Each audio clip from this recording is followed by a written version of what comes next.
ஒரு பெண் வந்து என்கிட்ட வந்தாங்க. அதாவது கல்யாணம் ஆகக்கூடிய பெண். அந்த பெண் வந்து என்கிட்ட கேட்குறா. என்ன கேட்குறா அப்படின்னா, அம்மா எங்கள் அம்மா சொல்கிறாங்க, நீ புகுந்த வீட்டுக்கு போன பிறகு அவங்க என்ன சொல்கிறாங்களோ அதன்படி தான் நீ கேட்கணும் அப்படின்ட்டு சொல்கிறாங்கம்மா. எனக்கு அது ரொம்ப கஷ்டமாக இருக்குது. என்ன அப்படின்னா, எனக்குன்னு ஒரு சில கனவுகள் இருக்காதா, எனக்குன்னு ஒரு ரூல்ஸ் இருக்காதா, அந்த மாதிரி நான் வாழக்கூடாதா, என்னுடைய ரூல்ஸ் அண்ட் ரெகுலேஷனோட நான் வாழக்கூடாதா அப்படின்னு எனக்கு ஒரு கொஷின்ஸ் இருக்குமா. சரி அப்படிங்கிறாங்க. நான் கேட்டேன், சரிம்மா இப்போ ஏதாவது வேலைக்கு போறியானா? ஆமாம்மா அப்படின்னா. சரிம்மா நீ படிச்சிருக்க இல்லையா, உன்னுடைய ரூல்ஸ் அண்ட் ரெகுலேஷனை அந்த கம்பெனியில் அப்ளை பண்ணுறியா, இல்லை அவங்களுடைய ரூல்ஸ் அண்ட் ரெகுலேஷனை நீ ஃபாலோ பண்ணுறியாம்மாண்ணா? அவங்களுடைய ரூல்ஸ் அண்ட் ரெகுலேஷன் ஃபாலோ பண்ணாதானம்மா எங்களுக்கு சேலரி கொடுப்பாங்க, இல்லைனா என்னை எப்படி அப்பாயின்மெண்ட் கொடுப்பாங்க அப்படின்னா. சரி ஓகேம்மா, இப்போ அவங்க வந்து உன்னை நிரந்தரமாக வச்சுருப்பாங்களா, இல்லை அவங்க எடுக்கிறதுக்கான உரிமையும் அவங்களுக்கு இருக்கானா? எப்போ வேணாலும் எடுத்துருவாங்கம்மா, அதெல்லாம் வந்து கேரண்டி சொல்ல முடியாதுமா அப்படின்னு. சரிம்மாண்ணா, ஆனால் கொஞ்சம் சம்பளம், அதாவது உங்களை எப்போ வேணாலும் எடுக்க முடியும், கொஞ்சம் சம்பளம் கொடுப்பாங்க. இதுக்கே அவங்களுடைய ரூல்ஸ் அண்ட் ரெகுலேஷன் நீங்கள் கடைப்பிடிக்கணும்னு நினைக்கும்போது, இப்போ ஒரு வீடுன்றது ஒரு கம்பெனி மாதிரி தான், ஒரு நிறுவனம். அதாவது உங்களுக்காகவே எல்லாம் செய்யக்கூடிய, நீங்கள் எதுவும் செய்யலைனாலும் உங்களுக்காக எல்லாம் செய்வாங்க. அப்படிப்பட்ட ஒரு நிறுவனம், அதாவது குடும்பம் என்றது. அந்த குடும்பத்துக்குள்ளே நீங்கள் போகும்பொழுது அவங்களுடைய ரூல்ஸ் அண்ட் ரெகுலேஷன் என்ன இருக்கோ அதன்படி நீங்கள் போங்கன்னு. என்னம்மா நீங்கள் சொல்கிறீங்க, அப்போ நாங்கள் எங்களுக்காக நீங்கள் எப்போ வாழறது? சரிம்மா அதே வரேன் நான் உங்கள் இஷ்டத்துக்கு. உங்கள் கம்பெனியில் போன பிறகு உங்களுடைய ரூல்ஸ் அண்ட் ரெகுலேஷன் நீங்கள் எப்போ அப்ளை பண்ணுவீங்க அப்படின்னா, நாங்கள் அவங்களுடைய நம்பிக்கையை சம்பாரித்த பிறகு, எனக்குன்னு ஒரு ஹையர் கிரேடு வந்த பிறகு அப்போ வந்து என்னுடைய ரூல்ஸ் அண்ட் ரெகுலேஷனை கொடுப்பேன். அப்படி இல்லைனா நான் ஒரு கம்பெனியை ஆரம்பிப்பேன், அப்போ என்னுடைய ரூல்ஸ் அண்ட் ரெகுலேஷனை நான் அப்ளை பண்ணுவோம்மா அப்படின்னா.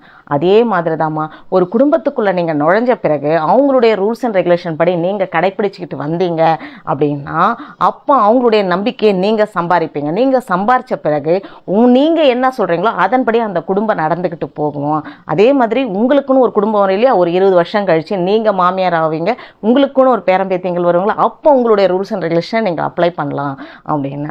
என்னம்மா இது அநியாயமாக இருக்குது. என்ன அப்படின்னா, ஒரு கம்பெனினா கூட உங்களால் எடுத்துருவாங்க.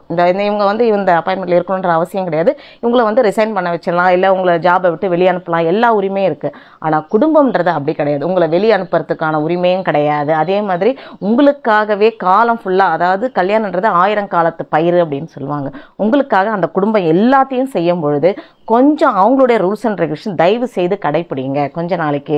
ஏன்னா நிலை உயரும் போது பணிவு கொண்டால் உலகம் உன்னிடம் மயங்கும் அப்படின்ற ஒரு பாடல் இருக்குது. அப்படி இருக்கும்போது உங்களுக்காக செய்யக்கூடிய அந்த குடும்பத்தில் அவங்களுடைய ரூல்ஸ் அண்ட் ரெகுலேஷனோட நீ நடந்துக்கிட்டு போனீங்கன்னா இதை விட பெரிய அன்பு வேறு எந்த இடத்துலையும் சம்பாதிக்க முடியாது. அதனால் தயவு செய்து எல்லா பெண்களுமே சரி, இப்போ இருக்கிற பெண்கள் என்ன நினைக்கிறாங்கன்னா, என் இஷ்டப்படி தான் நடந்துக்குவேன், அந்த வீட்டுக்கு போனால் கூட சரி எனக்கு என்ன இஷ்டம் இருக்கோ அதுதான் நான் செய்வேன் அப்படின்னு நினைக்கிறாங்க. கொஞ்சம் யோசிச்சு பாருங்கள், நீங்கள் வேலை செய்கிற இடத்துலையோ இல்லை கம்பெனியிலோ உங்களுடைய ரூல்ஸ் அண்ட் ரெகுலேஷன் அப்ளை பண்ணப்படுதா அப்படின்றத கொஞ்சம் யோசிங்க. கண்டிப்பாக கிடையாது. அப்படி இருக்கும்போது குடும்பத்தில் மட்டும் ஏன் உங்களுடைய ரூல்ஸ் அண்ட் ரெகுலேஷன் அப்ளை பண்ணுறீங்க? உங்களோட பெரியவங்களோ என்ன சொல்கிறாங்களோ அதன்படி கொஞ்சம் நடந்துக்கிட்டு போனீங்கன்னா குடும்பம் ரொம்ப அமைதியாகவும் சந்தோஷமாகவும் மகிழ்ச்சியாகவும், உங்கள் பிள்ளைங்களும் நீடூடி அந்த பழக்கத்தோட, அதாவது அந்த பண்பாடோட வளருவாங்க.